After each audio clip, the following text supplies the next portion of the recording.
जब सब ये कहें खामोश रहो, जब सब ये कहें कुछ भी न कहो, जब सब ये कहें है वक्त बुरा, जब सब ये कहें ये वक्त नहीं बेकार की बातें करने का, जब सब ये कहें कुछ सोचो तो, जब सब ये कहें कुछ समझो तो, जब सब ये कहें कलियों का चटकना क्या कम है, फूलों का महकना क्या कम है, शाखों का लचकना क्या कम है, बिंदिया का चमकना क्या कम है, जुल्फ़ों का बिखरना क्या कम है, प्यालों का छलकना क्या कम है। जब इतना सब है लिखने को, जब इतना सब है लिखने को, जब इतना सब है कहने को, क्या ज़िद है कि ऐसी बात करो जिस बात में ख़तरा जान का हो। हिंदुस्तान अभी भी गाँव में, जानकारी आपके पास आए तो आप उसको अलग से ना देखें, उसको एक सामाजिक परिप्रेक्ष्य में देखें। आज दिल्ली आईआईटी का ये हाल है कि सबको नौकरी नहीं मिल पाती। वहाँ हम लोग ये छात्र थे जो सिलेक्ट करते थे कि कहाँ नौकरी करनी है। विज्ञान और संस्कृति, इन दो चीज़ों के साथ कैसे तालमेल आपने बिठाया? साइंस जिस तरह पढ़ाई जाती है उससे बच्चे डर जाते। 3-2 अक्षरों में पूरे ब्रह्मांड को एक्सप्लेन कर देना, इससे ज़्यादा खूबसूरती और क्या हो। जालिम को जो न रोके वो शामिल जुल्म में, कातिल को जो न टोके वो कातिल के साथ। जंग की परिभाषा इससे ज़्यादा बेहतर हो ही नहीं सकती जो शायर ने अपनी नज़्म में दी है। टैंक आगे बढ़ें के पीछे हटें, कोक धरती की बांझ होती है, फतेह का जश्न हो के हार का सोग, जिंदगी मैयतों पे रोती। क्या ये विज्ञान की जो पढ़ाई चल रही है, जो विज्ञान का पूरा परिवेश है, वो क्या संकेत कर रहा है? मेरा मानना यह है कि इस वक्त साइंस के ऊपर और वैज्ञानिक दृष्टि के ऊपर सबसे ज़्यादा बड़ा हमला आज़ाद हिंदुस्तान की हिस्ट्री में हो रहा है। कि आरएसएस ने पहली बार सत्ता के ऊपर हिंदुस्तान में कब्जा किया है तो वो यही कह के आए थे। गलती तो हमारी है कि हमने बात नहीं सुनी। कल्चर की क्या भूमिका हो सकती है इनसे लड़ने में?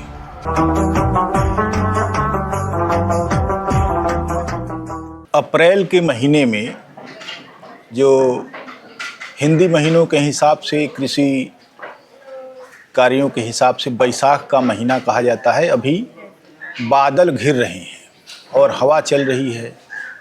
यह किसानों के लिए निश्चित रूप से खतरनाक समय साबित हो रहा है। अभी 2 हफ्ते पहले से मैं लगातार ये खबरें देख रहा हूँ कि जगह जगह किसानों के फसलों में आग लग गई और सैकड़ों एकड़ गेहूं की फसलें जलकर स्वाहा हो गई। उसके बाद यह दूसरी प्राकृतिक आपदा, यह निश्चित रूप से खतरनाक बात है। इसी तरीके से जो हमारा सांस्कृतिक जगत है उस पर भी कई तरह की आपदाएं हैं और वो प्राकृतिक आपदाएं नहीं हैं, वो थोपी गई आपदाएं हैं जो लोगों के सोच विचार, लोगों के कार्य व्यवहार को लगातार खतरा पैदा उसके लिए कर रही हैं। लेकिन लोग भी ऐसे हैं, बहुत सारे लोग ऐसे हैं जो इस खतरे से लड़ रहे हैं। ऐसे ही एक व्यक्तित्व डॉक्टर गौहर राजा, जो प्रसिद्ध वैज्ञानिक हैं और जितने प्रसिद्ध वैज्ञानिक हैं उतने प्रसिद्ध शायर और संस्कृतिकर्मी भी हैं। मैंने उनको दिल्ली में कई बार सुना है। वे लगातार संगोष्ठियों में अपनी उपस्थिति दर्ज कराते रहे हैं और अपने तरीके से उन्होंने एक बड़े बौद्धिक समुदाय को संबोधित किया है लगातार। उनकी शायरी के अलावा वे एक वृत्तचित्र निर्माता के रूप में भी जाने जाते हैं और उनका बहुत बड़ा काम है। सबसे बड़ी खासियत उनकी यही मैं देखता हूँ कि वे अपनी अध्येता वृत्ति को कभी पीछे नहीं करते, बल्कि हर बार हर जगह जहाँ जाते हैं कुछ न कुछ नया सीखने की कोशिश करते हैं, उसको अपने लेखन में शुमार करते हैं। अभी हाल ही में उनकी एक बहुत चर्चित किताब आई है और लोग उसकी तरफ आकर्षित हो रहे हैं, लोग उसको पढ़ रहे हैं, लोग जानना चाहते हैं। किताब है मिथक से विज्ञान तक, और बौद्धिक जगत में उसको लेकर एक आलोड़न है। गौहर राजा साहब उत्तर प्रदेश के कुशीनगर ज़िले में पढ़ने वाले जोगिया जुनूबी पट्टी, जो कि कथाकार और इतिहासकार सुभाष चंद्र कुशवाहा का गांव है, जहां हर साल अप्रैल में लोकरंग का आयोजन होता है। इस साल 18वां आयोजन है और वहाँ मुख्य अतिथि के रूप में गौहर रजा साहब उपस्थित हुए हैं और आज हम उनको सुनेंगे, लेकिन हमने कहा कि यह मौका है जब उनसे हम कुछ बातें उनके जीवन से संबंधित और उनकी किताब के बारे में और कुछ समकालीन प्रश्नों पर बातचीत करें उनसे। तो गौहर रजा साहब, आपका बहुत बहुत स्वागत है। बहुत बहुत शुक्रिया। मेरे लिए इज़्ज़त की बात है कि यहाँ लोकरंग प्रोग्राम में मुझे मधु किया गया, बुलाया गया, और उसकी कई वजह हैं। एक तो ये कि हिंदुस्तान अभी भी गांव में बसता है, तो शहरों में मैं समझता हूँ कि जो हालात हैं उनसे जब आपको कोई बुलाता है गांव की तरफ, तो ऐसा लगता है कि बैटरी रिचार्ज हो गई। जी, बहुत चीज़ें। तो मेरा स्वार्थ था खुद यहाँ आने में। उसके लिए खुशवाहा साहब को, आप लोगों को धन्यवाद तो देना ही चाहिए जी, क्योंकि ये रिचार्ज बैटरी लेके मैं वापस जाऊंगा। और जैसा आपने कहा कि सीखने की कोई उम्र नहीं होती, तो लगातार सीखना ज़रूरी है। और गांव भी बदल रहा है, शहर भी बदल रहे हैं, तो मुझे हर बार जब भी ऐसी किसी जगह जाता हूँ बहुत कुछ सीखने को मिलता है। जो लोग प्रसिद्धि की तरफ होते हैं, उनके अलावा वे लोग जो ज़मीन से जुड़कर काम करते हैं और अपने कामों से जाते हैं, उनके बारे में उनकी निजी तफसीलें बहुत सारे लोग नहीं जानते। तो इसलिए मैं जानना चाहूँगा कि आपका जन्म कहाँ हुआ, कब हुआ और पारिवारिक स्थिति क्या थी आपकी? मैं इलाहाबाद में पैदा हुआ और जब आँख नहीं खुली थी तभी मेरे वालिद और वालदा अलीगढ़ आ गए थे। अच्छा। तो हम 5 भाई बहनों का जो परिवार था वो अलीगढ़ में यूनिवर्सिटी कैंपस में पला बढ़ा। वहाँ वो मेरे फादर पढ़ाते थे। तो मैं अक्सर ये कहा करता हूँ कि जो टैप वाटर भी है जी, इलाहाबाद का, वो भी गंगा जल है। तो मैं लगातार, मतलब जब से पैदा हुआ हूँ तब से गंगा जल से नहा रहा हूँ लगातार। उसके बाद का पीरियड इंजीनियरिंग किया और आईआईटी चला आया, तब से दिल्ली में बस गया। अलीगढ़ में जो यूनिवर्सिटी है उसमें एक बार मुझे भी जाने का मौका मिला और मैं वहाँ 2-3 ऐसे लोग हैं जिनके बारे में अक्सर पढ़ता रहा हूँ। ख़ासतौर से कुंवर पाल सिंह जी का जो काम था, असगर वजाहत साहब ने एक उपन्यास में उनका बड़ा जिक्र किया है, बरखा रचाई में। और उसके अलावा दुनिया के मशहूर इतिहासकार इरफान हबीब साहब वहाँ रहे हैं। इरफान हबीब साहब की साइकिल को हम लोग कहते थे कि ये लुई पियरी की साइकिल है। तो जीवन भर वो साइकिल से चलते रहे। एक बड़ा अच्छा माहौल था उस कैंपस का और कैंपस से बाहर का भी। जब मैंने अभी देखा तो अभी भी माहौल है वो। तो आपका बचपन किस स्थिति में, कैसे लोगों के बीच में? अध्यापक लोग थे, अध्यापकों के फर्जंद रहे होंगे तमाम सारे जो है वहाँ। और उसके अलावा जो पूरा बचपन का जो समय था, कैसा था आपका? आपने 3 नाम लिए। जी, असगर भाई मेरे सबसे बड़े भाई जो थे उनके क्लास फेलो थे, तो असगर भाई का घर आना जाना, आँख खुलने के बाद उन्हें लगातार देखा। आपने प्रोफेसर कुंवर पाल सिंह का नाम लिया, तो कुंवर पाल सिंह जी, नमिता दीदी ने जो ट्रस्ट बनाया है उसका इसी साल मुझको सम्मान मिला है। तो हम उनको कॉमरेड केपी सिंह कहा करते जी। कॉमरेड केपी सिंह का घर में एक सदस्य की तरह से आना जाना रहा और उन जैसे लोगों की छत्र छाया में ही पले बढ़े, बहुत कुछ सीखा। प्रोफेसर इरफान हबीब का जहाँ तक ताल्लुक़ है, हमने उनको हमेशा इरफान चचा ही कहा बचपन से। घर के बराबर में यूनियन का ऑफिस था। पहले प्रोफेसर इरफान हबीब उसके प्रेसिडेंट थे, उसके बाद मेरे अब्बा फादर प्रेसिडेंट रहे। तो दोनों शाम को वहाँ जाते थे, लोगों की एप्लीकेशन लिखना, रिप्रेजेंटेशन, मीटिंग्स वगैरह, वो सामने खुली जगह थी, तो वहाँ पर कॉमरेड ए के गोपालन या कॉमरेड EMS नंबूदरी वक्त घर पे रहे। ये दोनों जो थे, अब्बा और ख़ास तौर से इरफान साहब, अपनी साइकिल पे वो आते थे। जब वहाँ ख़त्म हो जाता था तो फिर घर चाय पीने के लिए दोनों आते थे। हमारा काम ये होता था बचपन में कि हम चाय वगैरह आदाब ये वो किया, उसके बाद चाय ले जाना बाहर। तो एक तरफ तो ये जो इंटेलेक्चुअल्स थे, जो बड़े बुद्धिजीवी थे, उनका हमें एहसास नहीं था जी कि ये बड़े लोग हैं और ये इनकी पहचान दुनिया भर में है। हमारे लिए तो वो चचा थे, लेकिन जो बातें होती रहती थी उस बैठक में जी वो बचपन से ही कानों में पड़ती रहती थी। तो मेरे ख्याल में हम 5 भाई बहन इस मामले में बहुत खुशकिस्मत थे कि घर के अंदर अम्मी और अब्बा दोनों को पढ़ने का बहुत शौक़ था। उनके हाथ में हमेशा किताब रहती थी। तो एक तो ये कि किताबें पढ़ने का शौक़ पैदा हुआ। दूसरे ये जो माहौल था, जो जैसे आपने 3 नाम लिए हैं, इसके अलावा और भी इक़्तिदार आलम खां साहब थे और भी लोग थे, अलग अलग तरह के, कोई मैथमेटिक्स का प्रोफेसर, कोई फिज़िक्स का प्रोफेसर, कोई डॉक्टर। ये बैठक खुली रहती थी घर में, तो लगातार कोई ना कोई आता रहता था और ये बातें हमारे कानों में पड़ती रहती थी। तो मैं अक्सर मजाक में कहा करता हूँ कि घर के अंदर का जो माहौल था उसमें तो ऐसा लगता था कि एक तरफ गालिब बैठे हैं तो दूसरी तरफ आइंस्टाइन बैठे हैं, तो तीसरी तरफ मैक्सिम गोर्की हैं, मार्क्स हैं, एंगल्स हैं। ये ऐसे थे जैसे घर के सदस्य हों। जी यूनिवर्सिटी में बाहर 2 तरह के लोग थे।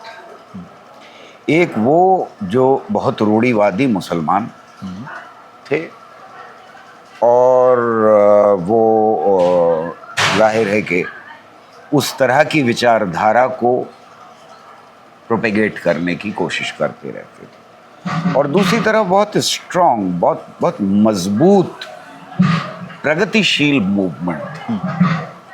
अलहमरा एक जगह हुआ करती थी जो हाजिक साहब थे वहाँ पर, और उन्होंने अपना एक बड़ा सा घर का हॉल जो अलहमरा के नाम से था वो हम लोगों को दे दिया।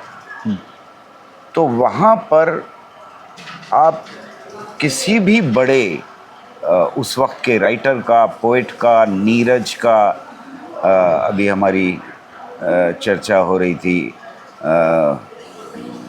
रज़ा साहब के बारे में, ये इन सारे लोगों को हमने वहाँ सुना है। जी, वहाँ लगातार क्लासेस लगती रहती थी और गोष्ठियाँ होती रहती थी, और वहीं से ही SFI का दफ्तर भी चलता था, जिसका मैं बाद में प्रेसिडेंट भी बना। इस माहौल में ये कि अपने दिमाग को खुला रखना है और ज़्यादा से ज़्यादा चीज़ें सीखने की कोशिश करनी है, समझने की कोशिश करनी है, और ख़ाली डेटा नहीं इकट्ठा करना। यानी जानकारी इकट्ठा कर लिया, आप उसका इस्तेमाल नहीं कर सकते जब तक उसे एक ढांचे में रखने की कोशिश ना की जाए। तो वो जो ढांचा था वो प्रोग्रेसिव मार्क्सिस्ट ढांचा था, जो हमने सीखा अपने बचपन में कि जब जानकारी आपके पास आए तो आप उसको अलग से ना देखें, उसको एक सामाजिक परिप्रेक्ष्य में देखें। ये सबसे बड़ा खुशकिस्मती हमारे साथ थी कि हमें मिला। एक तरह का ऐसा माहौल जो बड़ा गर्मजोशी का माहौल था, और 70 का वह दशक जब देश में चीज़ें बहुत तेज़ी से बदल रही थी। एक तरफ नक्सलवादी आंदोलन भी था, बिल्कुल, दूसरे ट्रेड यूनियनें थी, और उसके अलावा वैचारिकी के स्तर पर अनेक संगठन थे, वामपंथी संगठन थे, समाजवादियों के संगठन थे जो सक्रिय थे, और एक रस्साकसी चलती थी। आप जो नौकरी आपने करना शुरू किया, दिल्ली में नौकरी के ही सिलसिले में गए, तो कहाँ आप नौकरी किए? उस ज़माने में हुआ ये करता था कि कैंपस इंटरव्यू होते थे आईआईटी में। जी। तो आज दिल्ली आईआईटी का ये हाल है कि सबको नौकरी नहीं मिल पाती। वहाँ हम लोग ये स्टूडेंट्स जो थे, छात्र थे, जो सिलेक्ट करते थे कि कहाँ नौकरी करनी है।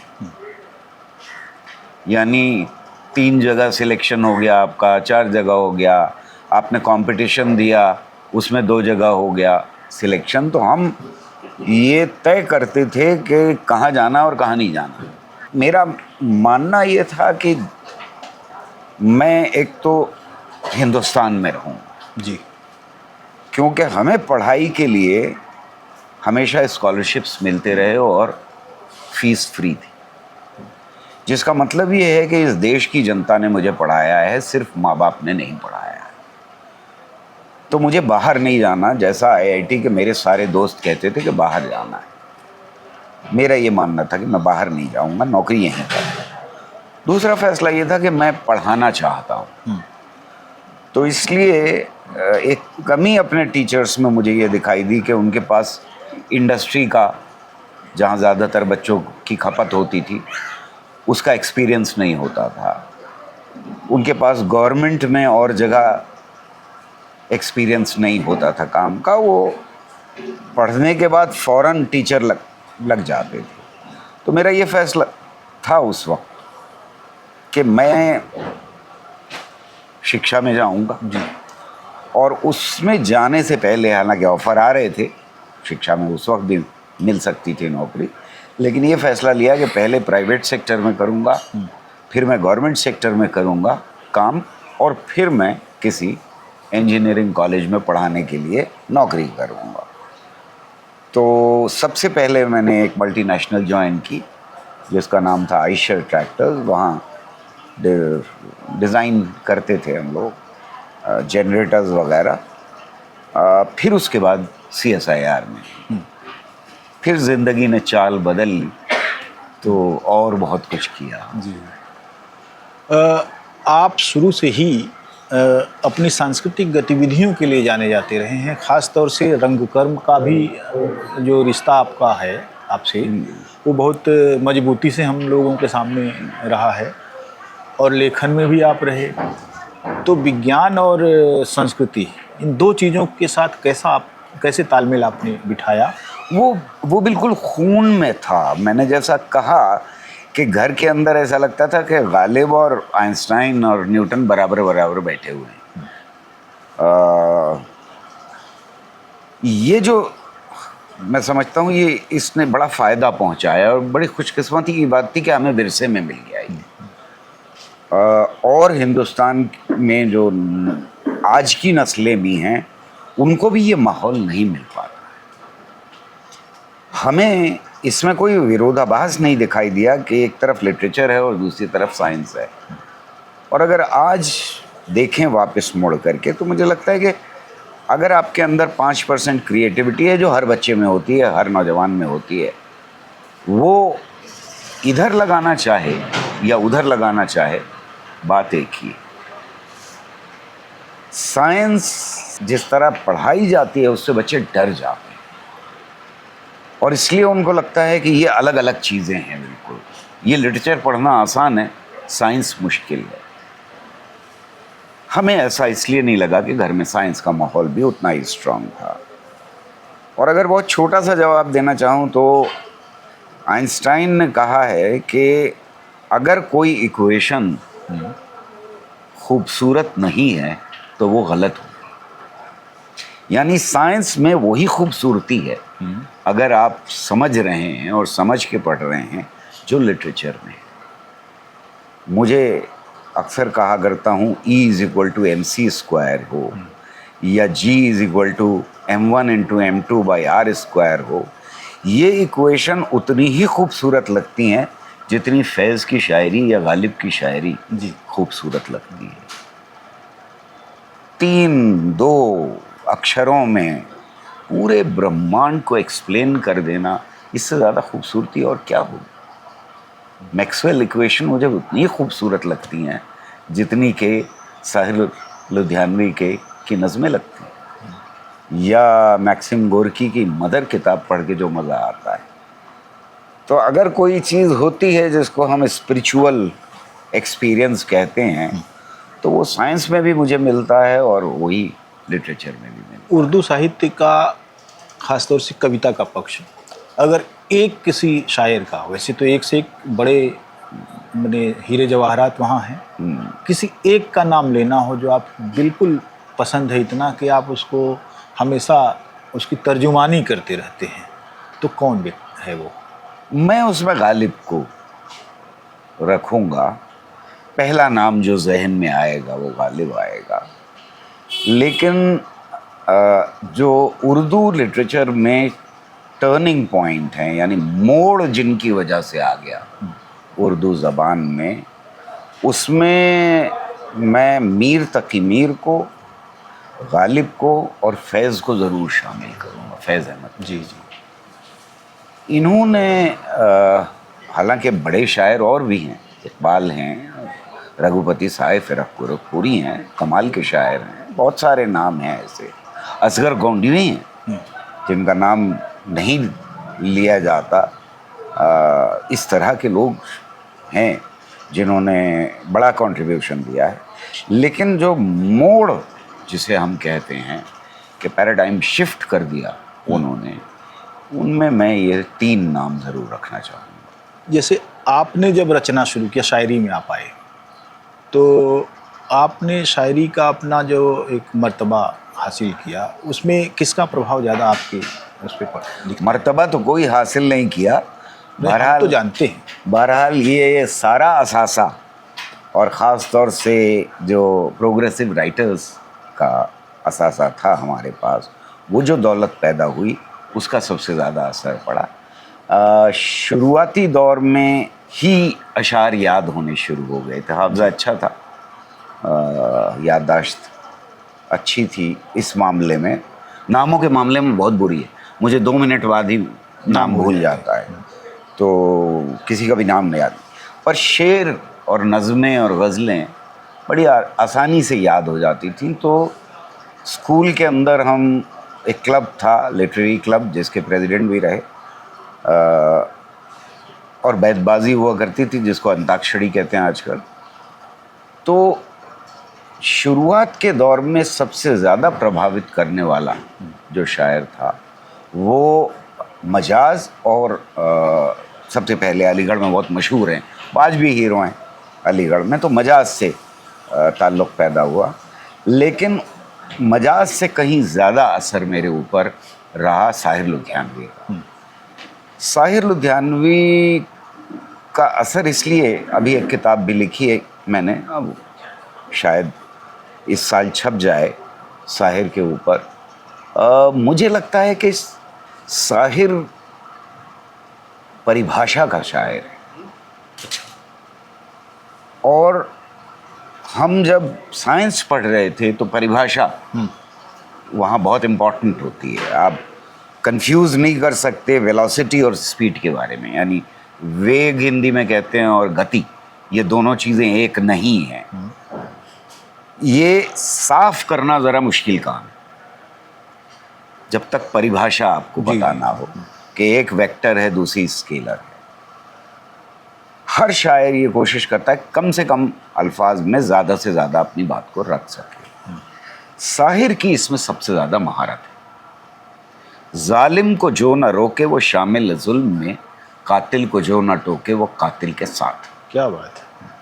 ये परिभाषा है उन लोगों की जो कहते हैं हमारा तो इससे भी कोई लेना देना नहीं है, हमारा उससे भी कोई लेना देना नहीं, हमें पॉलिटिक्स से मतलब नहीं, या हमारा कोई ताल्लुक़ नहीं है, कोई मरता है सड़क पे तो मर जाए, या एक जंग हो रही है और दूसरी तरफ बम गिराए जा रहे हैं, बच्चे कत्ल किए जा रहे हैं, हमसे क्या लेना देना, उसका कहीं दूर हो रहा है। ये परिभाषा ऐसे सारे लोगों की जो अपने को हाशिए पर बैठा हुआ कहते हैं उनकी जी। और इस तरह की लगातार साहिर के यहाँ परिभाषा दिखाई देती है। जंग की परिभाषा इससे ज़्यादा बेहतर हो ही नहीं सकती जो साहिर ने अपनी नज़्म में दी है। टैंक आगे बढ़ें के पीछे हटें, कोक धरती की बांझ होती है, फतेह का जश्न हो कि हार का सोग, जिंदगी मैयतों की रोटी। जंग का मतलब हार जीत है ही नहीं, जंग का मतलब डिस्ट्रक्शन है, तबाही है, मौत है, रोना है, आंसू। साहिर की साफगोई ने आपको काफ़ी हद तक प्रभावित किया। मैं चाहूँगा कि एक दो शेर अपने आप यहाँ कहें ताकि जो है हम उस खाली जगह को समझ पाएँ कि ऐसे भरी जा रही है। अभी जो नज़्म 1-1.5 साल पहले लिखी वो सुना देता हूँ आपको। वो आजकल के हालात पर है और इस हालत से शायद हमारे हिंदुस्तान का हर आदमी गुजर रहा है इस वक्त। सच जिंदा है, जब सब ये कहें खामोश रहो, जब सब ये कहें कुछ भी न कहो, जब सब ये कहें है वक्त बुरा, जब सब ये कहें ये वक्त नहीं बेकार की बातें करने का, जब सब ये कहें कुछ सोचो तो, जब सब ये कहें कुछ समझो तो, जब सब ये कहें कलियों का चटकना क्या कम है, फूलों का महकना क्या कम है, शाखों का लचकना क्या कम है, बिंदिया का चमकना क्या कम है, जुल्फ़ों का बिखरना क्या कम है, प्यालों का छलकना क्या कम है। जब इतना सब है लिखने को, जब इतना सब है लिखने को, जब इतना सब है कहने को, क्या जिद है कि ऐसी बात करो जिस बात में ख़तरा जान का हो।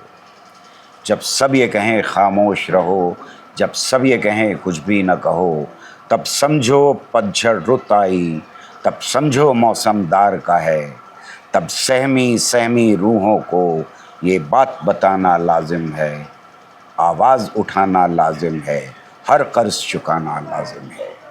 जब सब ये कहें खामोश रहो, जब सब ये कहें कुछ भी न कहो, तब समझो कहना लाजिम है, मैं ज़िंदा हूँ, सच ज़िंदा है, अल्फाज अभी तक ज़िंदा हैं, अल्फाज अभी तक ज़िंदा। क्या बात है।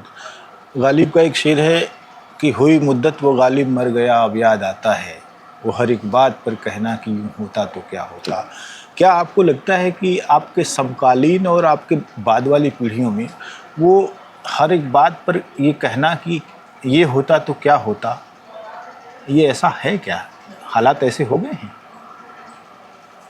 साहिर का एक बहुत खूबसूरत गाना है, वैसे तो वो नज़्म थी, उसको उन्होंने गाने में कन्वर्ट किया है, पर गाने में ज़्यादा साफ तरीके से बात कही है उन्होंने और कहा है कि कल और आएंगे नगमों की खिलती कलियां चुनने वाले, मुझसे बेहतर कहने वाले, तुमसे बेहतर सुनने वाले। तो मुझे आगे आने वाली पीढ़ियों से बिल्कुल यकीन है वो सवाल भी पूछेंगी और वो जवाब भी तलाश करेंगी। आपने कई विधाओं में एक साथ काम किया, वृत्तचित्र भी आपने बनाए, आपने सिनेमा को लेकर भी लिखा सोचा, आपने लगातार जो है साहित्य में काम किया, विज्ञान पर आप लगातार काम कर ही रहे हैं। अभी आपकी जो किताब आई वो मिथक और विज्ञान के बीच की जो यात्रा है, उनके जो कंट्रास्ट हैं, उनकी जो संभावनाएं हैं आपस में जुड़ने की, तमाम सारी पहलू उसमें। ये क्यों ऐसा लगा कि मिथकों को विज्ञान की तरफ या विज्ञान की एक दृष्टि होनी चाहिए जो मिथकों को समझे, ऐसा क्यों लगता है? ये किताब लोगों तक बहुत तेज़ी से पहुंच रही है और मुझे बड़ी खुशी है, लेकिन ये किताब मैंने लिखी यूं कहिए कि उन सवालों के जवाब में लिखी है जो मैंने भी पूछे बड़े होते हुए और शायद इस धरती पर पैदा होने वाला हर बच्चा ज़रूर पूछता है और उसे अलग अलग तरह के जवाब मिलते हैं। ये उन सवालों के जवाब तलाश करने की यात्रा का नतीजा है ये किताब। इसकी ज़रूरत मुझे इसलिए महसूस हुई कि बहुत जगह के ऊपर वही सवाल पूछे मुझसे लोगों ने वर्कशॉप्स में या उससे अलग टेलीविज़न के ऊपर, जिन सवालों के जवाब मैं तलाश कर रहा हूँ। तो समाज में हमारे यहाँ ऐसे सवाल जो इंसानियत हमेशा पूछती रही और उसको अलग अलग जवाब मिले, तो ये सिलसिला क्या है, ये कैसे हुआ और इसका इतिहास क्या कहता है, इसका फ़लसफ़ा क्या कहता है, इसके बारे में मैंने लिखने की कोशिश की। तो ये अपने लिए ज़्यादा लिखी, ये अलग बात है कि बहुत अच्छी तरह से रिसीव हो रही है वो, और नौजवान ख़ास तौर से उसको ख़रीद कर पढ़ रहे हैं। तो ये मिथ के हिंदी का पाठक जो है वो सीरियस किताब नहीं पढ़ता, ये टूट रहा है, ये टूट गया। मिथक की किताब से एक दूसरा मिथक टूट रहा है और जो सुनता है उसी की दास्तां मालूम होती है जैसा है। अभी विज्ञान की जो पढ़ाई है, ख़ासतौर से एकेडमिक क्षेत्र में, अब जैसे आपका जो दौर था बहुत ही वास्ट दौर था, बहुत सारे लोगों के साथ जो है मिलने जुलने का अवसर था। अभी विज्ञान लैब तक सिमटता जा रहा है और फिर वो कारपोरेट की सेवा में चला जाता है, पूरी तरह से पूरे साम्राज्यवाद की सेवा कर रहा है विज्ञान। विज्ञान को जनता की तरफ लोग गए हैं, आप एक उदाहरण है उसके, और तमाम सारे ऐसे लोगों का उदाहरण है जो अपने संस्थानों से निकले और जनता की तरफ गए। तो क्या ये विज्ञान की जो पढ़ाई चल रही है, जो विज्ञान का पूरा परिवेश है, वो क्या संकेत कर रहा है? आपने बहुत सारे सवाल उठा दिए इसे एक सवाल में।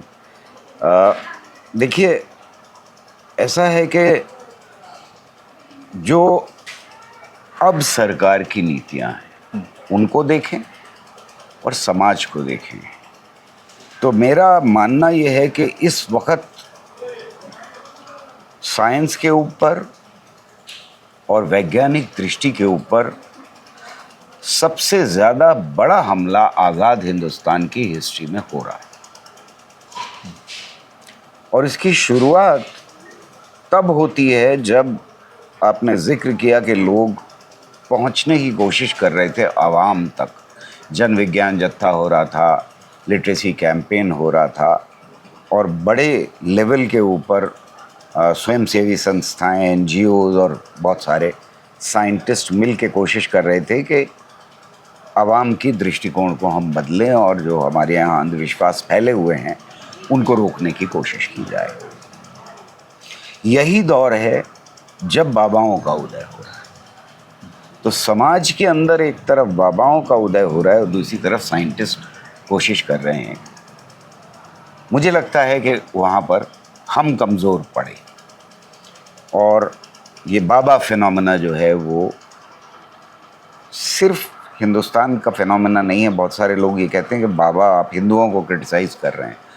पाकिस्तान में भी उनको बाबा ही कहा जाता है और उनका यही नेचर है, और वहाँ भी उसी तरह के बेहुदा लोग हैं, जिनमें से एक कोको कोला बाबा हैं वहाँ, और उनके नाम के आगे भी बाबा ही लगता है।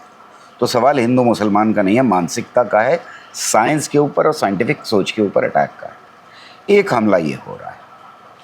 दूसरा हमला हमें साफ दिखाई दे रहा है कि पॉलिटिकल फॉर्मेशंस कर रहे हैं, प्रधानमंत्री से लेकर के नीचे तक। आप देखेंगे कि एंटी साइंस, यानी साइंस के विरोध में, विज्ञान के विरोध में लगातार स्टेटमेंट्स आ रहे हैं, लगातार उसके खिलाफ बात की जा रही है। तो ये एक और तरफ से हमला किया जा रहा है। तीसरी तरफ से हमला हमको दिखाई देता है कि खुद जो हमारा करिकुलम है, किताबें हैं, उसमें सिर्फ हिस्ट्री और पॉलिटिकल साइंस और ज्योग्राफी और लिटरेचर की किताबों में बदलाव नहीं लाया गया है, बल्कि साइंस की किताब में भी बदलाव लाया गया है, जिसमें से साइंटिफिक टेम्पर हटाने की कोशिश है।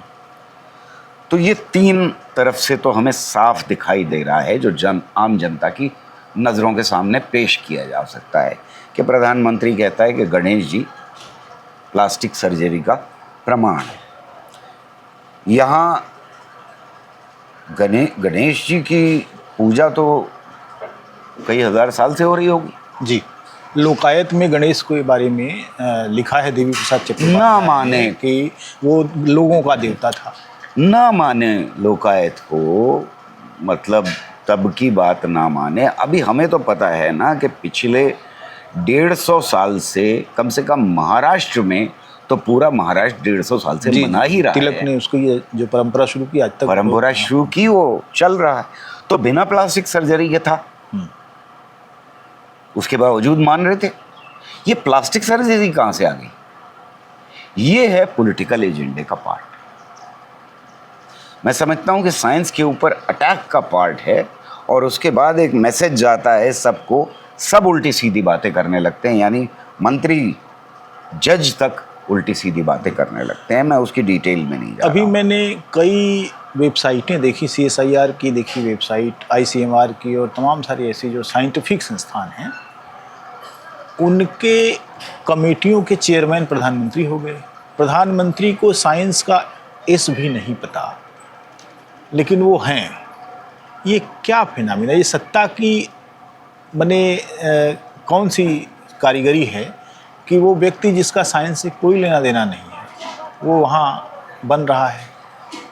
देखिए, प्रधानमंत्री तो बिल्कुल हमारे देश का संविधान कहता है कि जो बिल्कुल अनपढ़ हो वो भी प्रधानमंत्री बन सकता है इस देश का।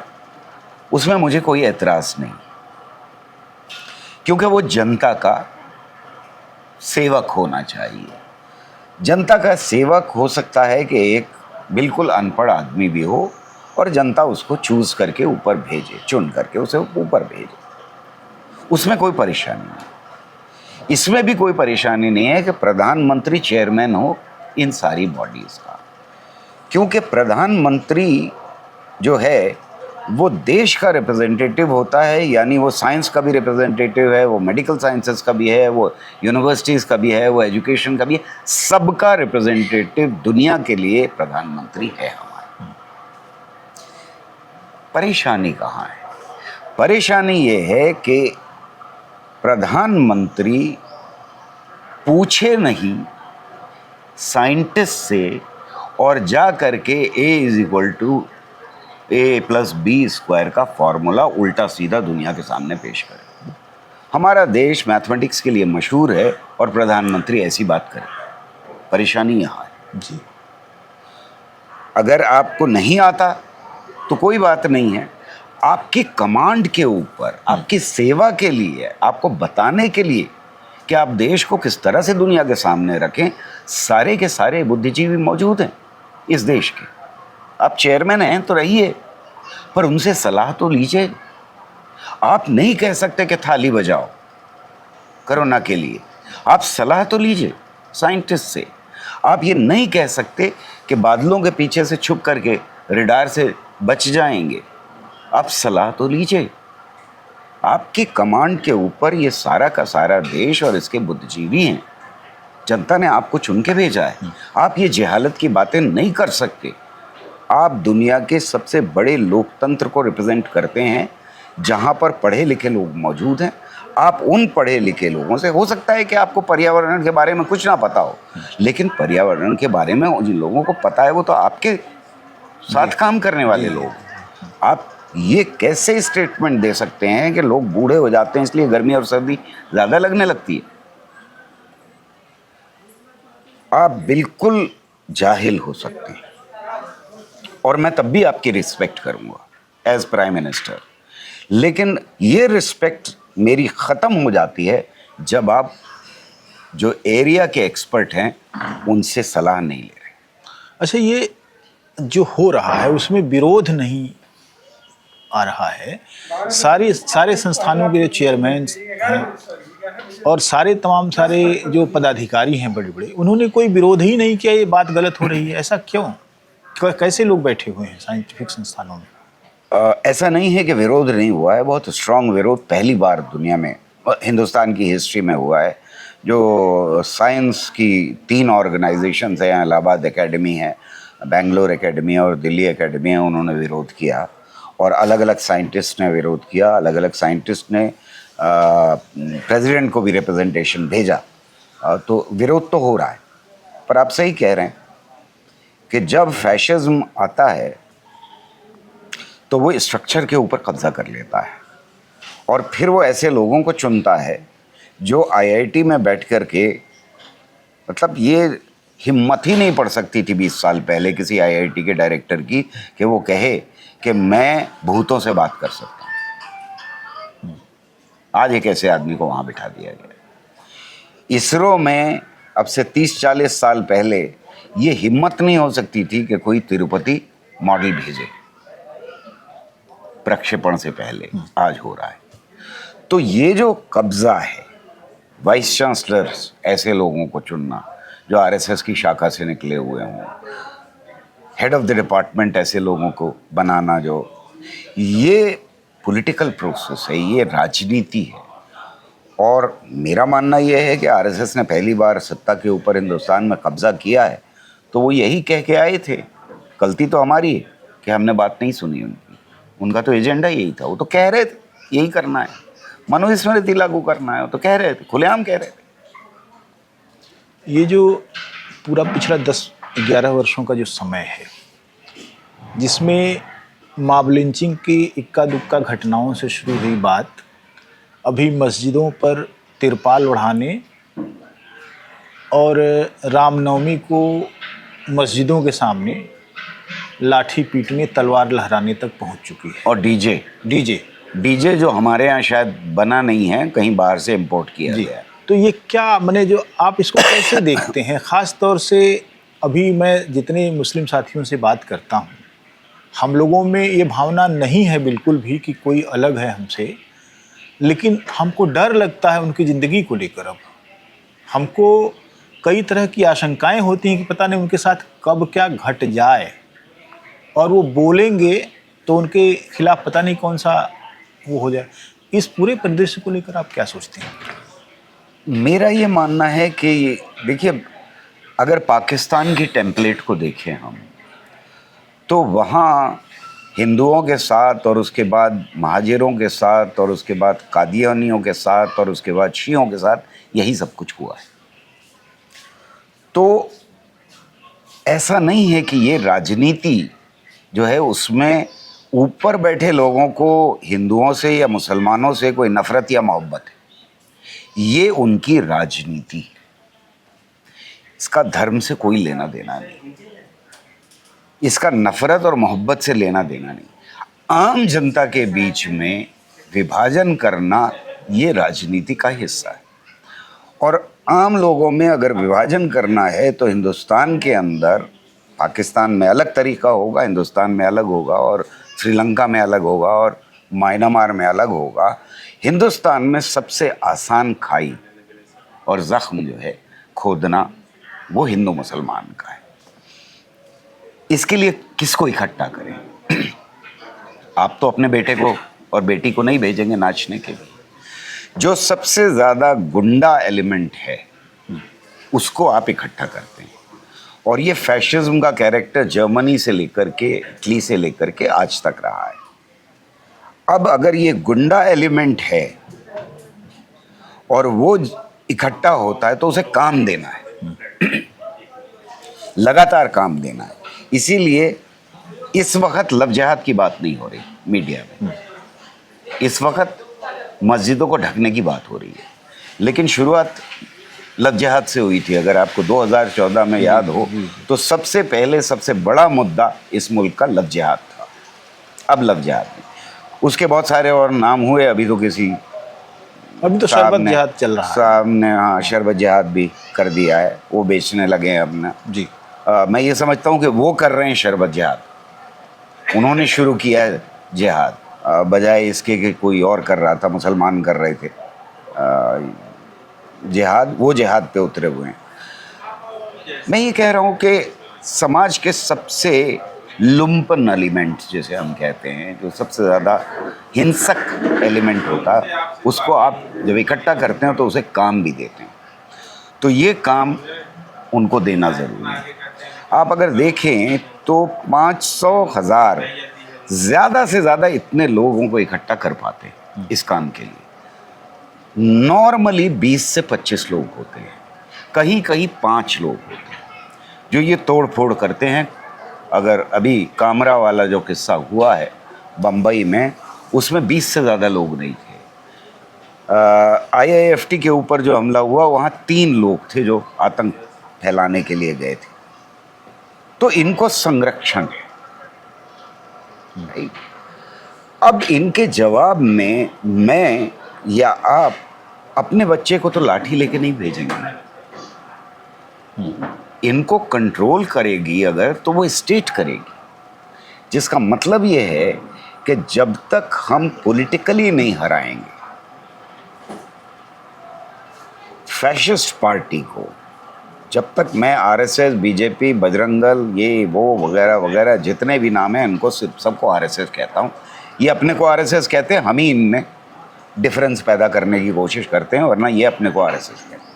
तो ये सारे आरएसएस के जो लोग हैं, जब तक हम इनको पॉलिटिकली नहीं हराएंगे तब तक बदलाव नहीं आएगा। ये मस्जिदों पे कभी करेंगे, कभी मंदिरों पे करेंगे, कभी गिरजा पे करेंगे। जब इनको जो काम दिया जाएगा वो करेंगे। यानी पकौड़ा तलो या दंगा करो, आईआईटी के लोगों को काम नहीं है, लेकिन इनके लिए यही निकाला जा रहा है। बिल्कुल। आखिरी सवाल मेरा ये है कि आप एक कल्चरल कार्यक्रम में शिरकत करने आए, कल्चर की क्या भूमिका हो सकती है इनसे लड़ने में? मेरे ख्याल में तो कल्चर ही है जिसके ऊपर इस वक्त, अंग्रेजी में कहूँ तो एरेना ऑफ स्ट्रगल जो है वो कल्चर है। यानी रणभूमि इस वक्त कल्चर है। देश की संस्कृति जो है वहाँ होगा फैसला, और उसमें साइंस भी होगी, उसमें हिस्ट्री भी होगी, उसमें सोशियोलॉजी भी होगी, उसमें पॉलिटिकल साइंस भी होगी, इकोनॉमिक्स भी होगी। इन सारी चीज़ों का रोल होगा, लेकिन धरातल जो है वो कल्चर ही होने जा रहा है, संस्कृति होने जा रही है। अगर हम वहाँ हारे तो फिर हम किसी चीज़ को भी बचा नहीं पाएंगे। पाकिस्तान में बचा नहीं पाए लोग, क्योंकि कल्चर के लेवल के ऊपर हार गए। बहुत बहुत शुक्रिया गौर रज़ा साहब, आपने समय दिया हमको और बहुत बातें की। बहुत बहुत नमस्कार।